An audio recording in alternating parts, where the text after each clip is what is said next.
Hi everyone, I'm Tam, and we are back with another Why I Think It Is. Today's topic is why I think it is that dieting doesn't last long. So, for reference, when I was like in high school, I was I guess in my standards pretty kind of obese. I I I, I got lazy after middle school, didn't really take care of myself, and was kind of like just didn't have much muscle mass either. So in terms of like physical health, I wasn't doing as good as I should have been doing or can be doing. I mean, could have been doing in the past. So I decided to start reading books and trying to find ways to be healthier physically as a person, which led me to becoming like a vegan for like several months. Like I was like a hardcore vegan for like 8 months. So kind of just like 180 the entire thing, and I lost like a ton of weight and so on, and trying to like build muscle mass through calisthenics. And after that, I kind of stopped sticking with it because it's kind of hard to do, and that's why I want to bring up this topic because dieting is hard to do. Dieting, for most people, when they think of dieting, they think of like sticking to a certain thing, for for several months until you get the result. However, after you get the result, whatever that is for you, for example, you lose like 20 pounds. What happens after that?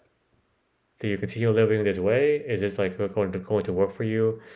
It's similar to like a wrestler or a bodybuilder or a mixed martial arts fighter having to train for several months, strict diet, probably mostly just protein, blending up chicken, just chugging out protein for 6 months or so, or whatever, how long it is, to prepare for the fight, the bodybuilding competition.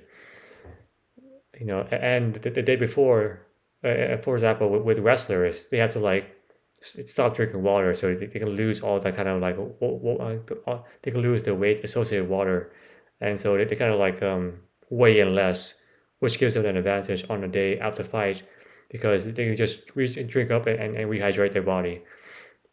So it's not a pleasant process. It's definitely doable. You can definitely force yourself for several months to kind of follow a strict regimen to get the result. However, after the result, what happens then? That's when the kind of the rest of your story begins. Once you finish achieving that goal, wh- um, are what happens? What's the plan after that? Do I still continue as is? So to make things long term, you have to not think of it as dieting, just think of it as a lifestyle, as something that you're kind of like updating. Before I was eating like a bunch of fried food, so clear not healthy. So let me just update that lifestyle into more fresh whole foods, which costs the same, if not like cheaper. Because a bag of fries probably costs like I don't know like a bag of fries maybe like $5 or something like that compared to just like a apple which is like probably $1 or something from the grocery store. So you kind of just like you're not sticking to a certain regimen just to get the result. You're changing your entire like lifestyle to give you the result. Because you have a healthy lifestyle, the result kind of just comes in place. It's not the result, whatever it is, like loss of weight, gaining muscle mass, is simply a byproduct of changing their lifestyle. It's not the goal. It's a byproduct of the goal that is of the goal that is updating your lifestyle to be more healthier for you and also your friends and family, because nobody wants to be around someone who's kind of like doesn't feel too good about themselves. I mean, we definitely want to help each other out. However, we can only do so much for one another and ourselves.